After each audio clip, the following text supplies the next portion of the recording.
রাত গভীর হলে চারপাশ নীরব হয়ে আসে, কিন্তু অনেকের মনের ভেতর তখন শুরু হয় সবচেয়ে বেশি কোলাহল। দিনের শেষে বিছানায় শুয়ে পড়ার পর হঠাৎ করেই মাথায় ভিড় করে নানা চিন্তা। বিশেষজ্ঞরা বলছেন, এই নাইট টাইম ওভারথিংকিং এখন দৈনন্দিন জীবনের একটি সাধারণ কিন্তু উদ্বেগজনক অভ্যাসে পরিণত হয়েছে।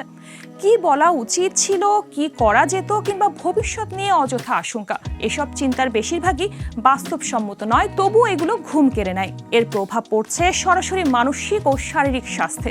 টানা তৃতীয়বার অর্জন করেছে দেশের সেরা সুপার ব্র্যান্ড স্বীকৃতি বসুন্ধরা টিস্যু।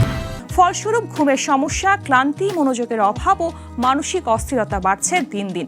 মনোবিজ্ঞানীদের মতে, সারাদিনের চাপ, অতিরিক্ত স্ক্রিন টাইম এবং নিজের সঙ্গে সময় না কাটানোর ফলেই রাতের বেলা মস্তিষ্ক অতিরিক্ত সক্রিয় হয়ে ওঠে। সময় মতো এই অভ্যাস নিয়ন্ত্রণে না আনলে নীরবে ক্ষতি করে যেতে পারে স্বাভাবিক জীবনযাত্রা।